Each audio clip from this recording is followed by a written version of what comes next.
In 1941, the bombing of Pearl Harbor drew the United States into a long and bitter conflict with the Empire of Japan as part of the Second World War. During 2 years of watching bitter European battles fought between the Allies and Germany as Adolf Hitler stormed into neighbouring countries, the Americans had maintained their neutrality, despite President Roosevelt doing all he could to help the Allied cause. However, as the Japanese, Hitler's partners in the Axis powers, made a direct attack on the US naval fleet, the Americans were forced to take up arms and began to ship their troops far across the Pacific to face a distant and unpredictable enemy. The war with Japan would take 4 long years to conclude, but the cultural gulf between America and the land of the rising sun would make this a particularly vicious conflict. As the desperate empire resorted to increasingly extreme measures, the United States faced some of the most brutal battles in the history of warfare, and it soon became apparent that for Japan, surrender was never going to be an option. The only honourable outcome of the war was to triumph or to die in the pursuit of victory.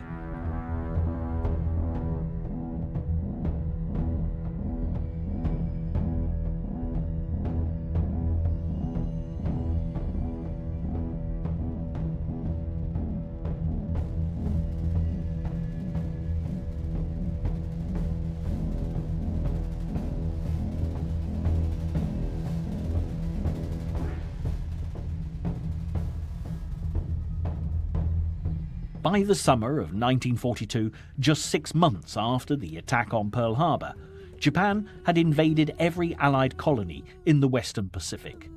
The Philippines, Malaya, Guam, Singapore and Hong Kong had all fallen swiftly to their imperial armies, while the war that had been raging between Japan and China continued.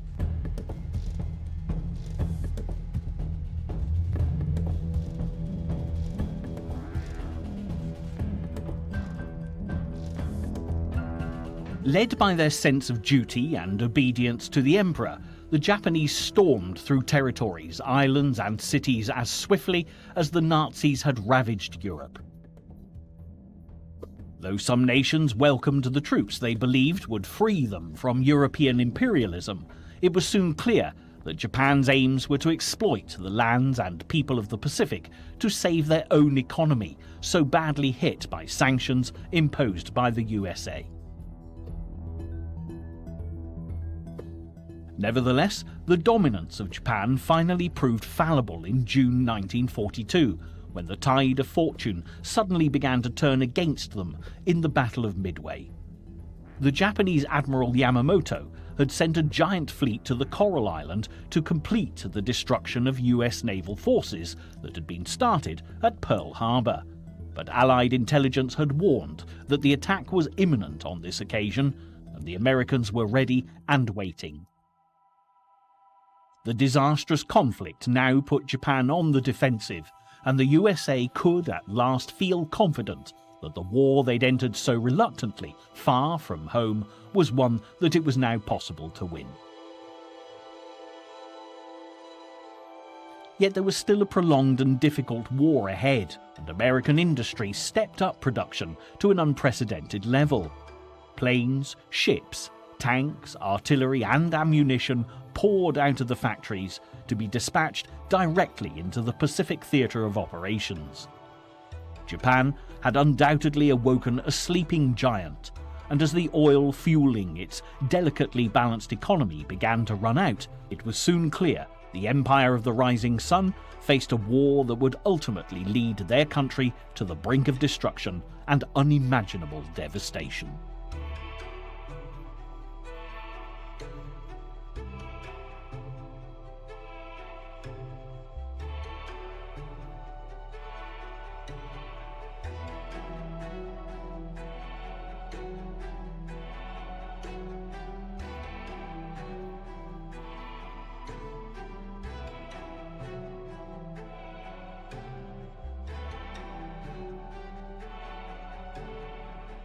The inhospitable battlegrounds where the war in the Pacific was played out were dense jungles, volcanic mountains, and a vast ocean filled with thousands of coral islands. It was worlds apart from the conflict being fought on the European continent. The terrain was difficult to negotiate, and the sweltering heat, humidity, and persistent tropical rain made conditions extraordinarily uncomfortable for the struggling troops.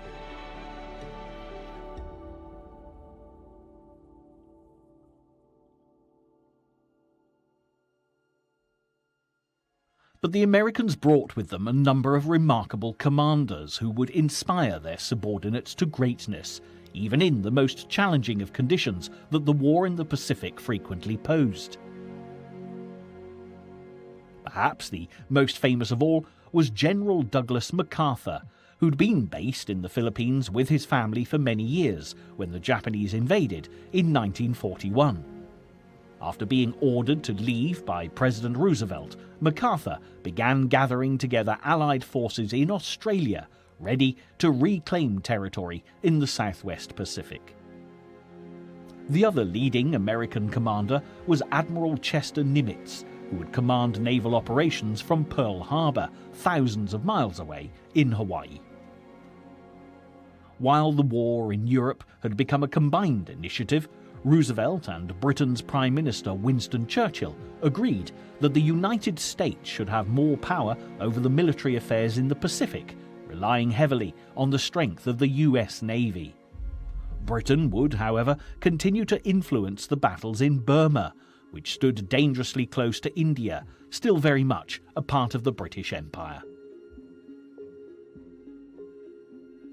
The Allies' aim was to secure land from which they could attack the heart of Japan, forcing an unconditional surrender. But before they could even contemplate closing in on Tokyo, they had other pressing problems to resolve.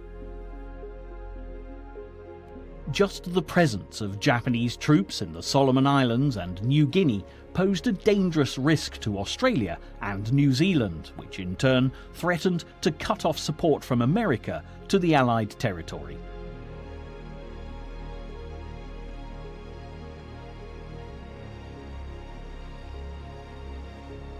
The Japanese began to build airfields on the largest of the Solomon Islands, Guadalcanal, and the Allies planned their first offensive against Japan in August 1942. As the battle to seize an airfield in the remote tropical jungles of Guadalcanal raged, it developed into one of the bloodiest engagements in the history of American warfare. It was such a remote island, few people had heard of it, but its name would soon be indelibly carved into the memories of the men who fought there. US soldiers courageously battled through forests infested with malaria in soaring temperatures, and during the 6 months that the fighting for Guadalcanal went on, many of the lives lost were as a result of disease. The relentless struggle saw the emergence of another remarkable character in the shape of the fiercely aggressive Admiral William Halsey, known to his men as Bull Halsey. The colourful commander had been at sea when the Japanese bombed Pearl Harbor and was renowned for his determination to exact revenge on behalf of the USA. While American troops continued to push towards Guadalcanal's airfield, Halsey commanded naval battles which roared on the seas around the island. Ships and planes alike were destroyed, and Japan's losses steadily grew, while in Tokyo, the Emperor prayed for peace. With defeat looming, he finally granted the Imperial troops permission to withdraw, and by 1943, the Allies were able to claim victory. But as Halsey drove ever onward up the chain of Solomon Islands towards Bougainville, far from the sweltering jungles of the South Pacific, an often overlooked battle was being fought in the freezing snows of a group of Alaskan islands to the north.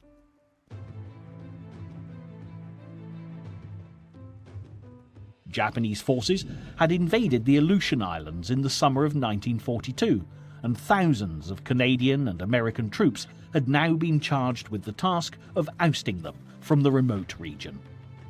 Scaling icy mountains and battling through frozen fog made their duties equally as daunting as those experienced by American service personnel fighting in the tropics to the south. After months of ferocious fighting, the Allies eventually drove the intruders from the islands, but victory had come at a very high price. By the end of the campaign, thousands of lives had been lost. Both the Allies and the Japanese had to count the cost.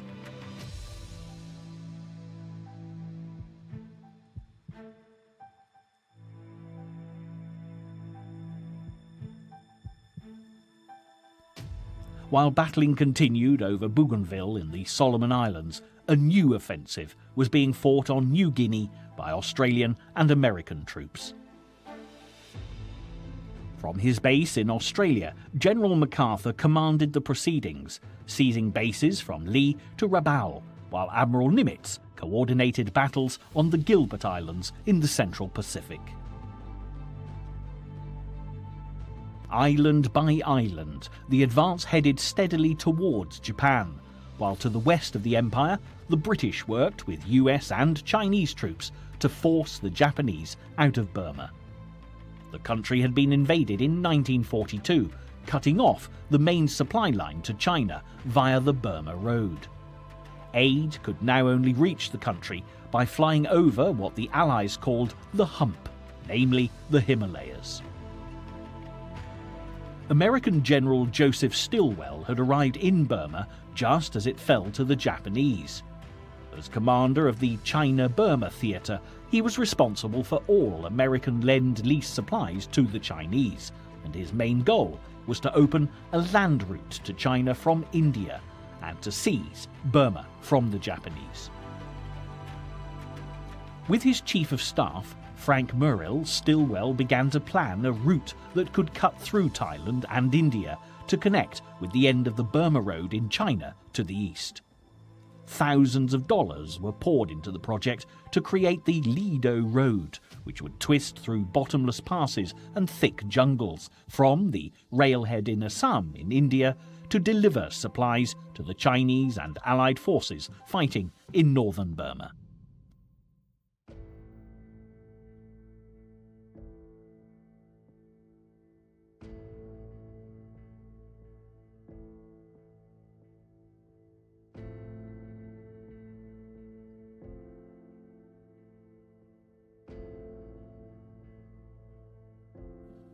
As the Chinese and Americans collaborated on this remarkable construction, at the Quebec Conference in 1943, the Allied leaders, Winston Churchill and President Roosevelt, introduced a new commander to represent British interests in the Pacific, Lord Louis Mountbatten.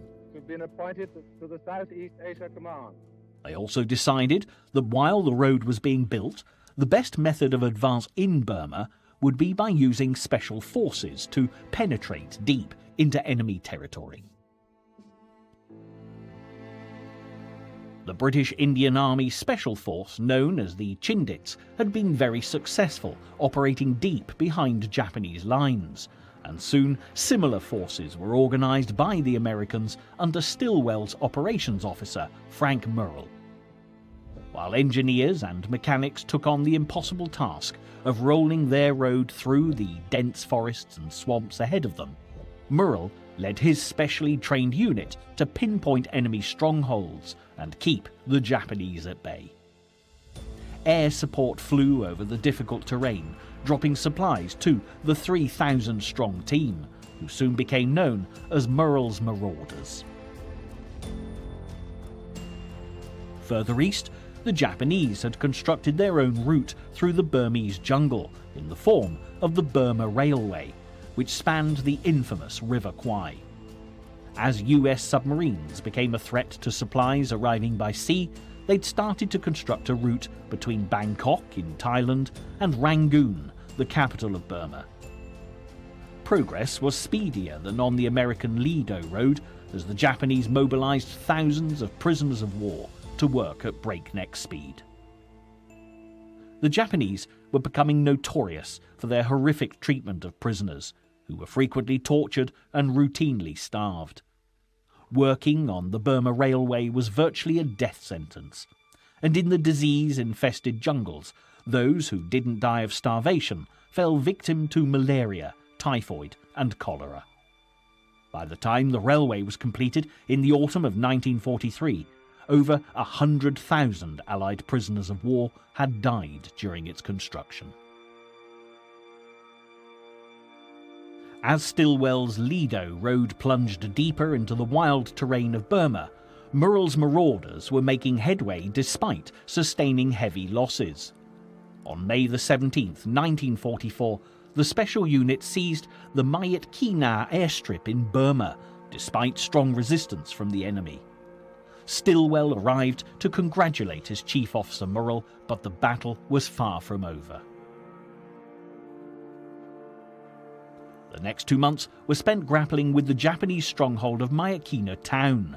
When the campaign eventually ended, the victory would once again be claimed by the Allies, and within months the Lido Road reached China, while Stilwell's now battle-hardened men pushed further south.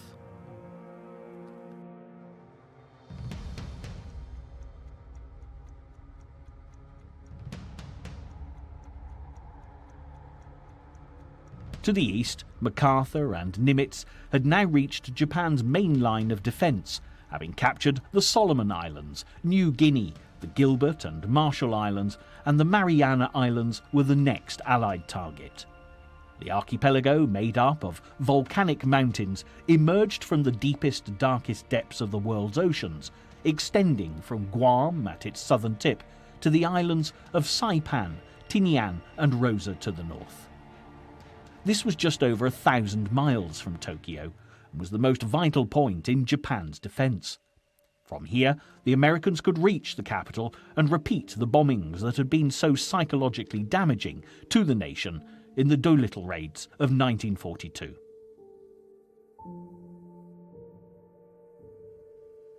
Before the ambitious attack on the Marianas took place, the US Navy had another important mission to launch on the other side of the globe. It was June 1944, and the invasion of France was about to take place.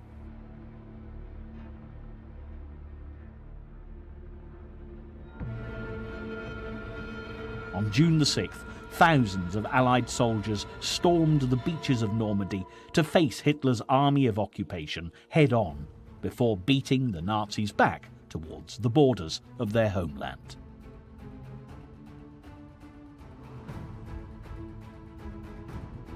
As more Allied servicemen flooded into France, the American General Holland Smith in the Pacific ordered the bombardment of Saipan, one of the most strategic of the Marianas.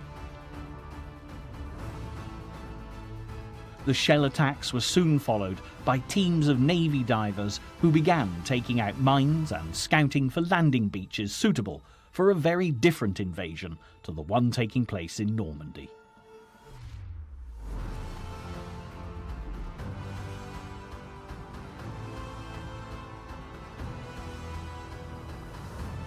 With preparations in place as US forces approached the shores of Saipan, in Tokyo, orders went out to the Japanese ships in the region, and every man was told that the fate of the Empire rests on this one battle, and it would indeed prove to be one of the most significant events in the War for the Pacific. Early in the morning of June the 15th, Marine divisions under General Smith began landing on the island in waves, while the sea exploded around them with Japanese shell attacks.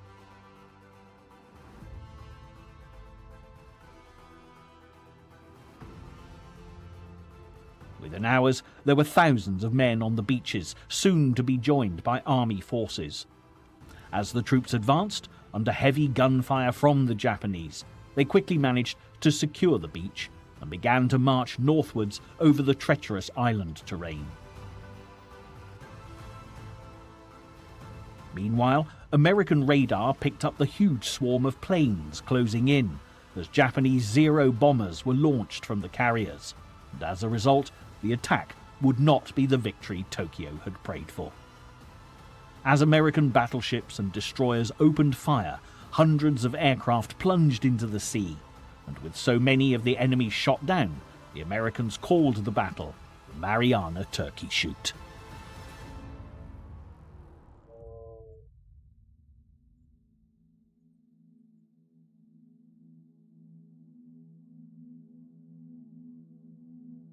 US submarines caused even greater damage as they torpedoed Japanese carriers, while over the mountainous terrain of central Saipan, the Japanese troops were driven further north. Hell's Pocket and Death Valley were just some of the names the Americans gave to the features of battle, vividly describing the brutal fight that continued.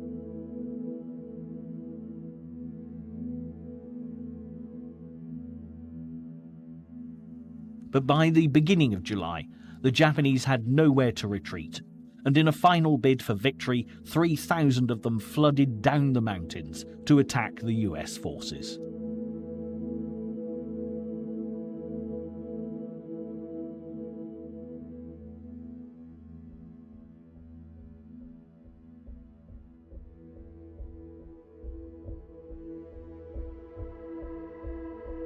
What then followed would horrify the American soldiers even more, as the brainwashed civilians of Saipan began to commit mass suicide as they'd been convinced that the Americans were barbarians. Along with many Imperial Japanese soldiers, thousands jumped from the cliffs into the sea below, while the US troops could only look on in disbelief. Amidst the horror, one American-Mexican soldier who spoke Japanese managed to persuade soldiers hiding in caves that they would not be mistreated, and in fact over 800 lives, including civilians, were saved when they turned themselves over to the man who became known as the Pied Piper of Saipan.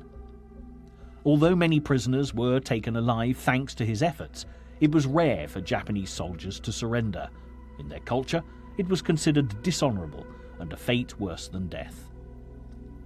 As the Allies claimed an overwhelming victory on Saipan, the mortified naval commanders of the Japanese Empire attempted to conceal the true outcome of the conflict. As they had done after the Battle of Midway 2 years earlier, they claimed the battle was a great triumph, but the truth was soon discovered, and in its wake, the Japanese Prime Minister Tojo was forced to resign, while another military leader, General Koisu Kuniaki, took his place. While the Japanese rearranged their cabinet, the Americans were fighting their way onto the remaining Mariana Islands, Tinian and Guam. By the time the campaign had come to an end, over 40,000 Japanese troops were dead, and their disgraced commanders committed ritual suicide.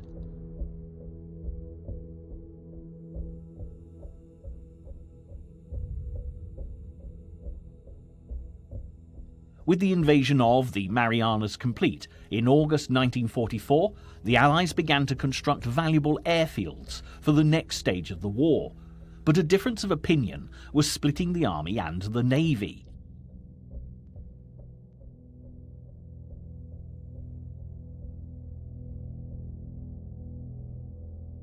MacArthur was keen to liberate the Philippines as the next priority, while Nimitz, following the advice of his Fleet Admiral Ernest King, felt they should head for Formosa, which was closer to Japan. With the discussion between the two Pacific commanders far from resolved, Roosevelt finally summoned MacArthur to Honolulu to settle on a course of action with himself and Nimitz. MacArthur presented his argument to the president, saying that America had an obligation to the Filipinos, who would support an invasion unlike the people of Formosa. The general had been ordered to leave the Philippines in 1942 for the safety of Australia, but had never forgotten his men left there to fight, who'd been taken prisoner by the Japanese. MacArthur was now quick to remind Roosevelt of their duty to the thousands of American captives, as well as the millions of loyal Filipino citizens who were now under Japan's rule. Close to running for his fourth term as president, Roosevelt was wary of public opinion and quickly granted MacArthur's request to return to the Pacific archipelago. Nimitz agreed and assisted, providing his naval forces led by Admiral Halsey. Early in October 1944, Halsey's carriers began attacking Japanese air bases on the islands of Okinawa and Formosa. This would considerably weaken air defences before the invasion of the Philippines. The strike so close to the homeland shocked Japan, and with their air and naval power badly battered, Imperial commanders began to devise extreme measures for the battle to come. Unaware of the new tactics being prepared by the Japanese, on October the 20th, 1944, General MacArthur strode through the sea to come ashore on the Philippine island of Leyte. Planes roared overhead and troops began battling on the beaches, while the new Philippine president, Sergio Osmeña, marched alongside the commander. It was a historic moment, and as MacArthur rallied the people of the Philippines to strike out against the enemy, it gave hope to many fighting throughout the Pacific.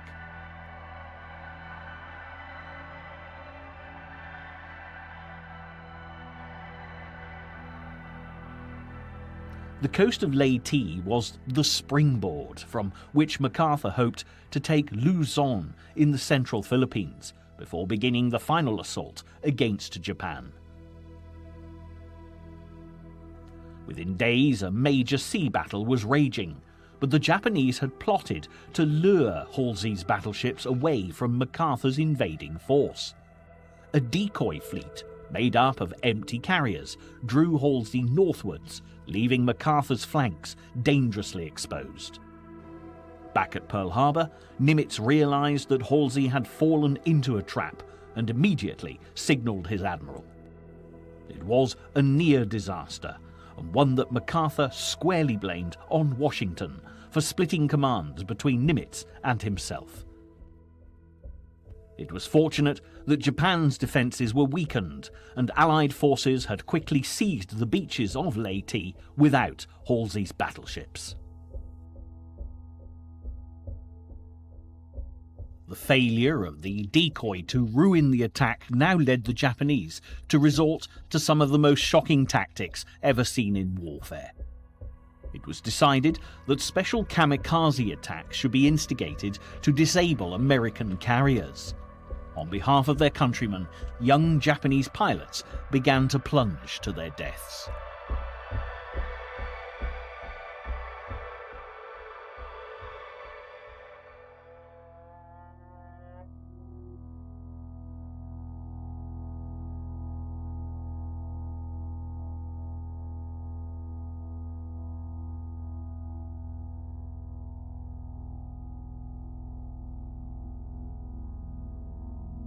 Such destruction made it clear that Japan's situation was more desperate than ever. Whether in Tokyo or out in the countryside, the people could no longer adequately feed or clothe themselves.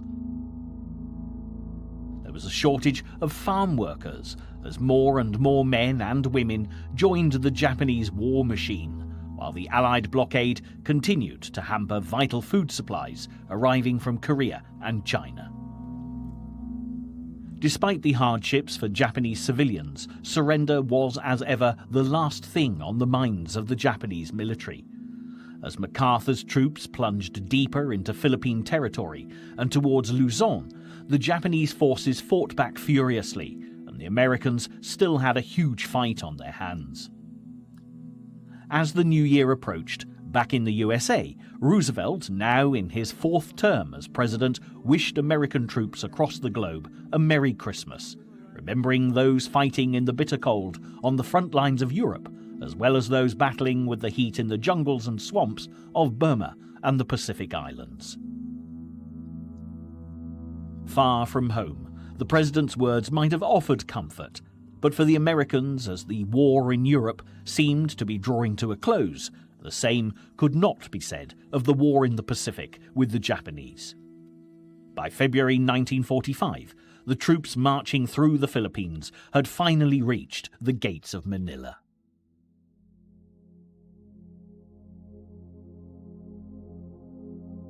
The capital of the Philippines had once been known as the Pearl of the Orient, But as the Allies fought back, the Japanese troops inflicted unimaginable devastation on the city.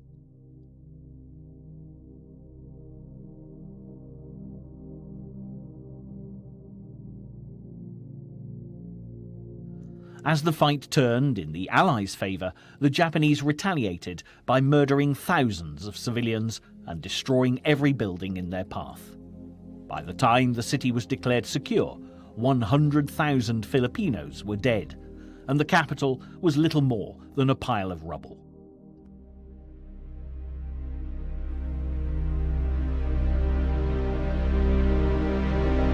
It must have been devastating for MacArthur to see the city he knew so well in ruins.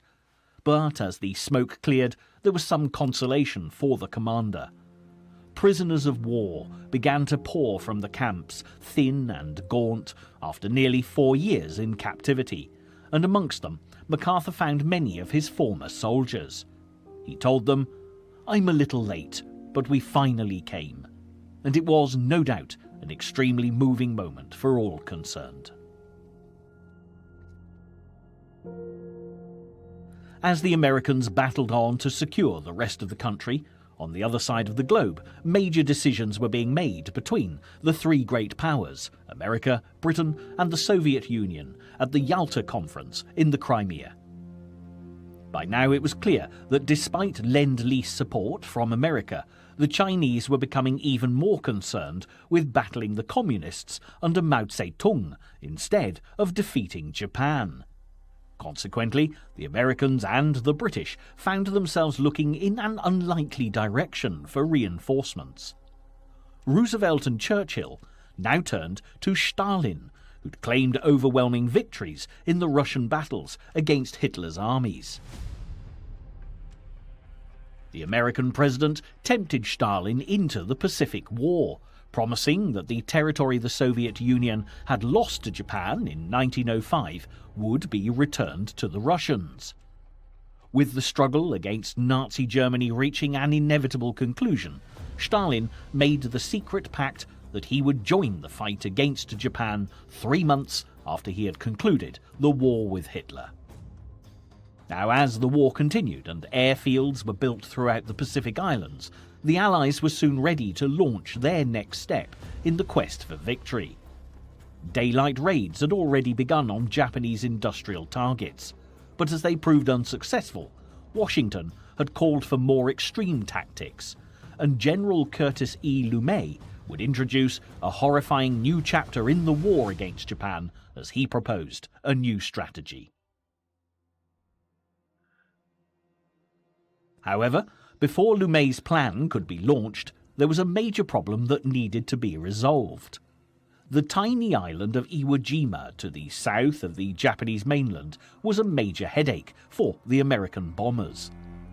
Japanese Zero planes were based there and were a deadly threat to the American air bases on Saipan, so Admiral Nimitz mobilized troops to attack the craggy isle.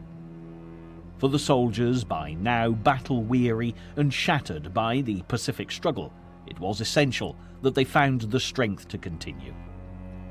Many had been at war for a long time and were suffering from combat fatigue and were desperate to return home. But what they now faced on Iwo Jima would be one of the most terrible battles of the Pacific War. General Holland Smith, who led the attack, had seen intelligence reports and was well aware of the strategic difficulties. US Air Force planes had already started to bombard Iwo Jima to break down Japanese defences, but their soldiers were hidden in caves around the tiny island, and the bombing attacks barely even grazed their defences. The general requested 10 days of naval bombardment before his Marines charged the beaches, but his request was rejected. Instead, they would have to make do with 3.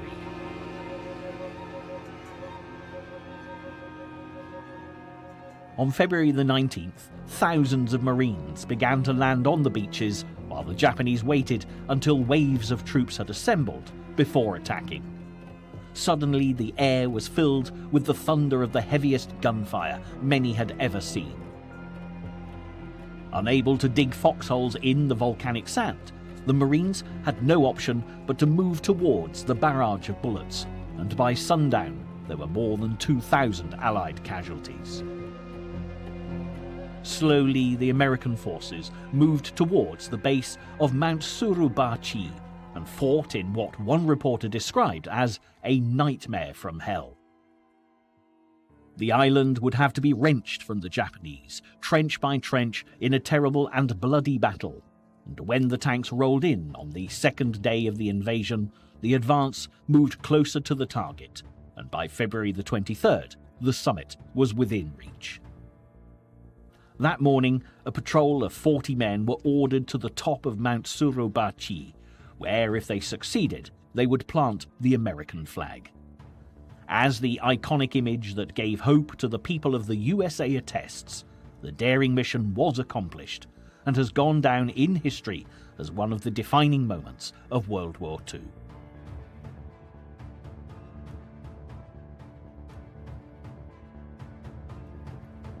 Even so, the battle for Iwo Jima didn't end that day. It would be another month before victory was assured, and although triumphant, American casualties had far exceeded those of the Japanese.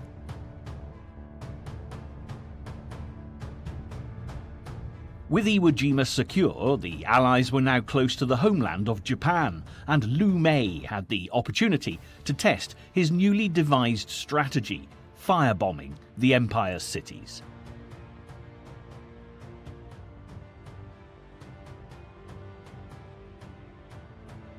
On the night of March the 9th, over 300 B-29s attacked Tokyo for nearly 3 hours.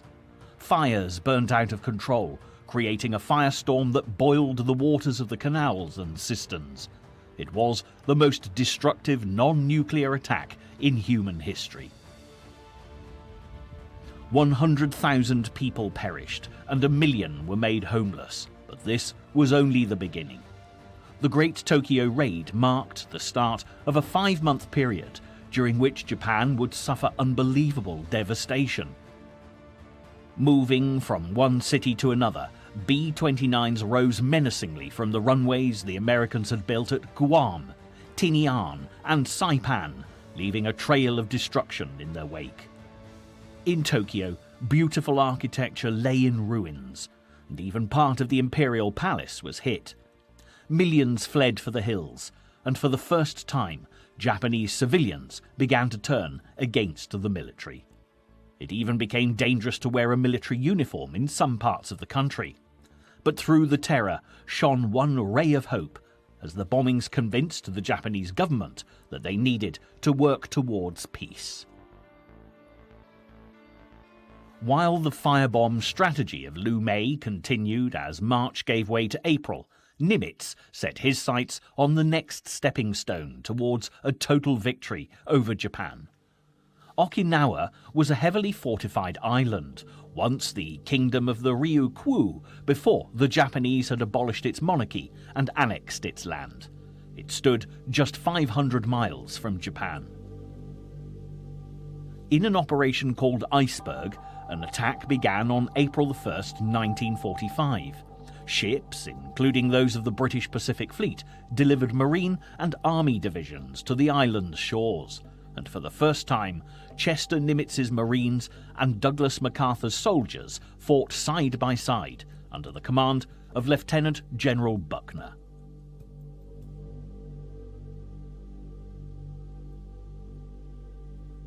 As the troops came ashore in their landing crafts, they were met with little opposition, but before long they discovered they were far from home and dry. As on Iwo Jima, Japanese soldiers were hidden in the caves and hilly terrain around the ancient stronghold of Shuri Castle.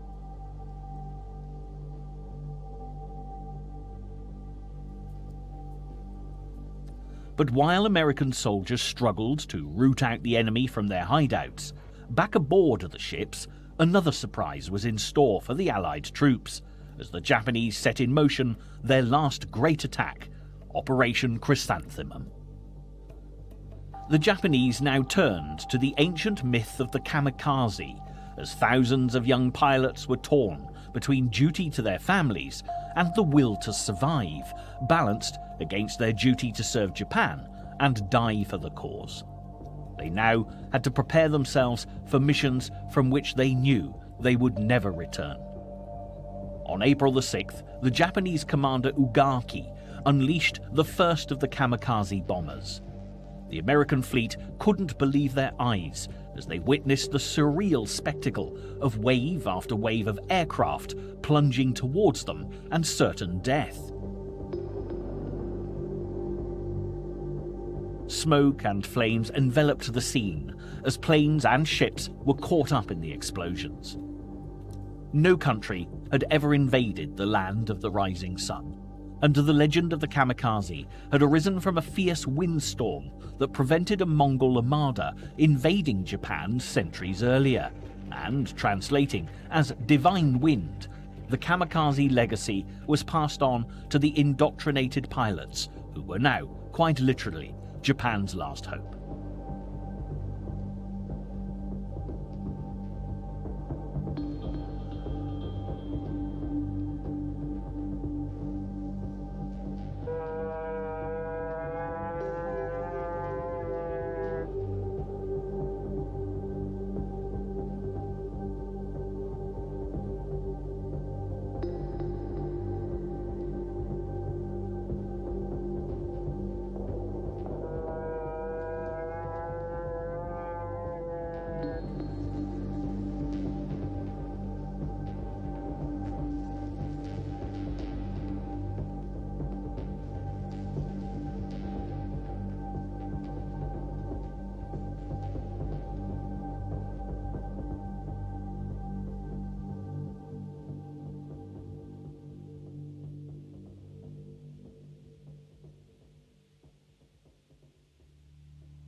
In a final bid for victory, the Japanese even sent their largest battleship, the Yamato, as a giant kamikaze attack to destroy the American fleet, but it sank before reaching the ships. Then, while the battle continued to rage, there was another change in the Japanese leadership. Prime Minister Kunio-ki was replaced by Baron Suzuki, an aged hero from the Russo-Japanese War in 1905. He was a popular figure, and it was a good indication that those who were prepared to discuss a peaceful settlement were at last being listened to by the government. Also, within days of this Japanese appointment, there was a change in America's leadership when President Roosevelt suddenly died.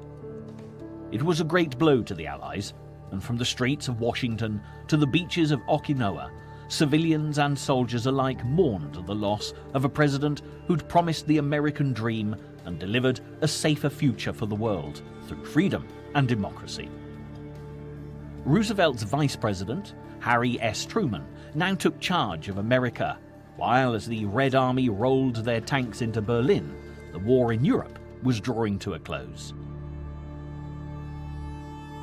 On May the 8th, 1945, victory was celebrated throughout Europe, but as flags were waved and cheers filled the air, there was little consolation for the men still fighting on Okinawa. For them, the war was far from over. On VE Day, 2 kamikaze pilots slipped past the radar screens and killed hundreds as they exploded onto the decks of an Allied vessel. It would take another 6 weeks before the bitterly fought battle for Okinawa finally ended on June the 21st, 1945.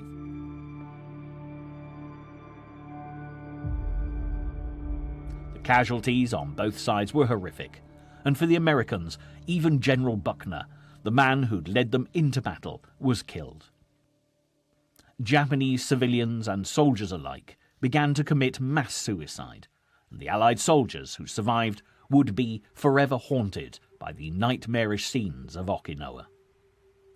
By now, US casualties in the Pacific for the first half of 1945 had exceeded those suffered during the previous 3 years put together.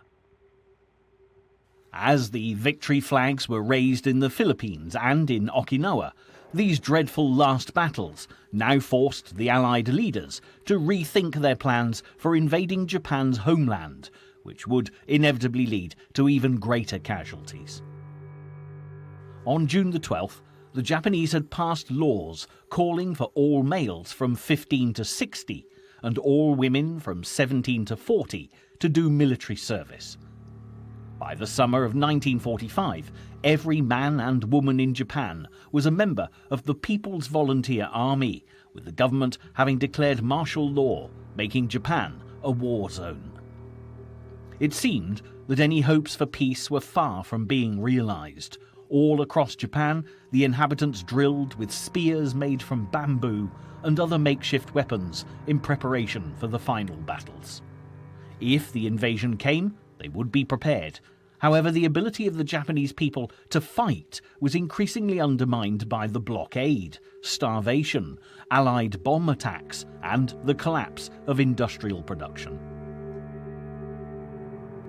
On the day the Philippines celebrated their liberation, on July the 5th, 1,000 bomber raids against Japan began, as planes took off from Okinawa.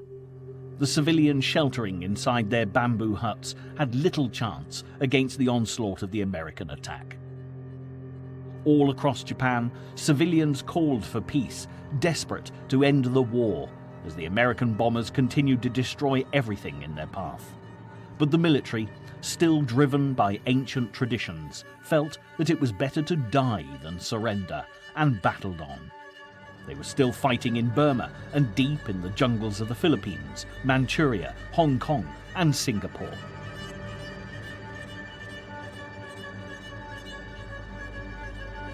And while all this was going on, American commanders tried everything they could think of to negotiate a Japanese surrender, but were met with silence from Tokyo. The terrors of the kamikaze attacks, coupled with the fierce determination of the Japanese to fight to the death, no matter what, left the new President of America in no doubt whatsoever that concluding the war in the Pacific would cost the lives of many more US servicemen, and Truman had a very difficult decision to make. Far away in New Mexico, an explosion shattered the silence.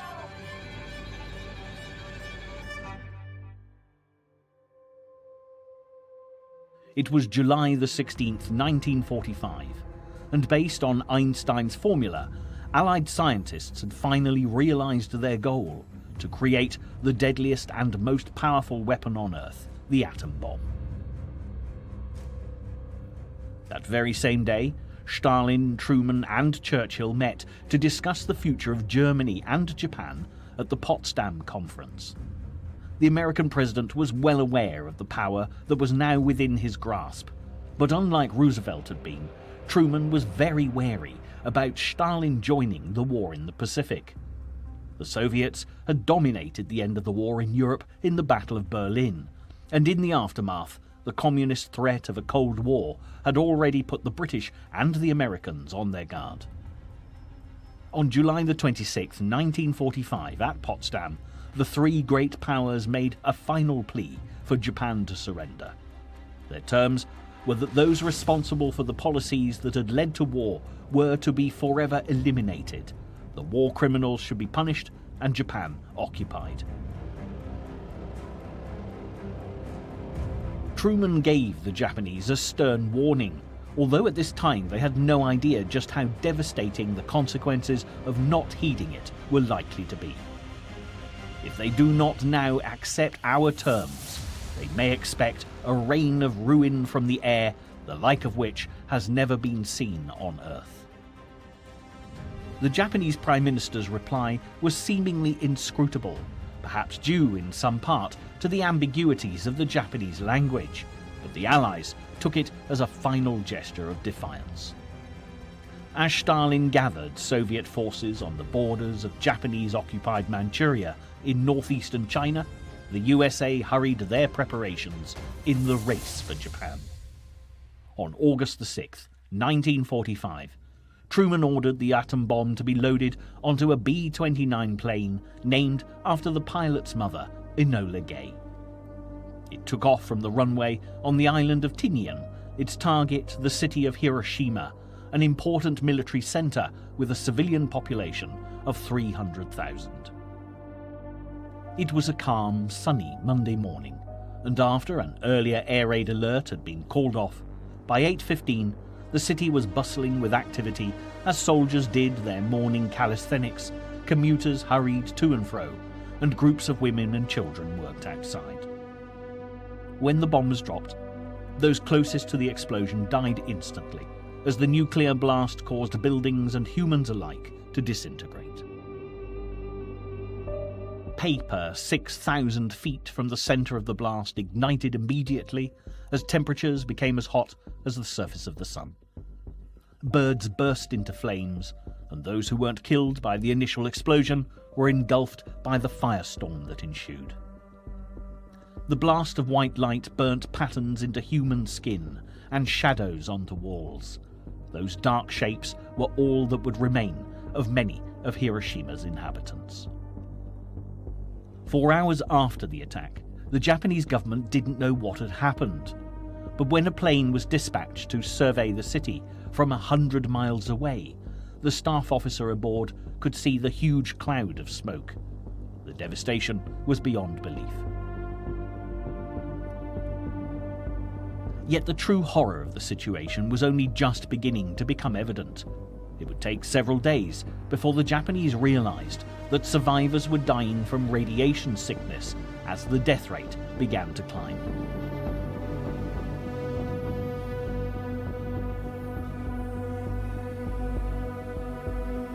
Once more, Tokyo attempted to hide the shocking news, while President Truman made the announcement that the atomic bomb had been dropped on Hiroshima and warned that if Japan still refused to surrender, there would be another nuclear attack.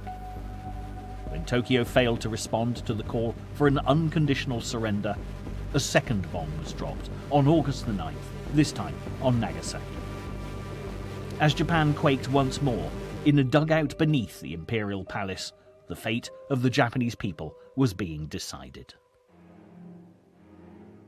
The Emperor of Japan, Hirohito, faced with further nuclear attacks, was forced to put aside the ancient traditions of his people, announcing that the endurable must be endured. For the Empire of the Rising Sun to have any future, there was no other option than surrender. So, reluctantly, on August the 14th, Japan accepted the Potsdam Declaration, and although Hirohito was still unable to acknowledge that Japan had lost the war, he did declare that the war had not ended favourably for Japan. Despite there being disastrous final attempts by the Japanese military to seize control and fight on, in a matter of weeks, the struggle was over. On September the 2nd, 1945, a Japanese delegation boarded the battleship Missouri in Tokyo Bay to formally surrender to the Allies.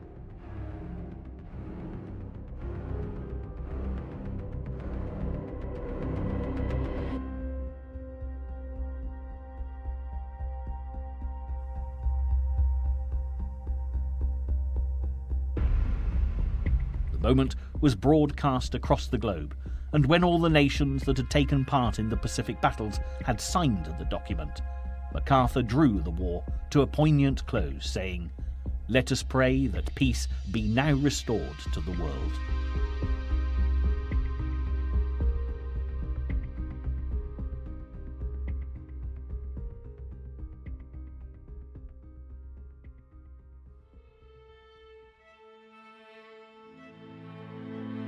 Six days later, he drove his troops into Japan to occupy the nation that he had battled against for nearly 4 years.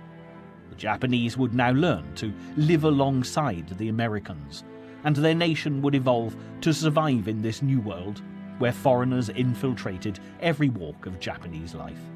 The British, French, and American flags were raised across the Pacific once more, and mankind could finally celebrate the end of the Second World War. 50 million people had died in the long and terrible conflict, and although the Allies had finally triumphed over the Axis, the advent of the atom bomb meant that never again could there be a world war without there being a real danger of totally destroying life on Earth.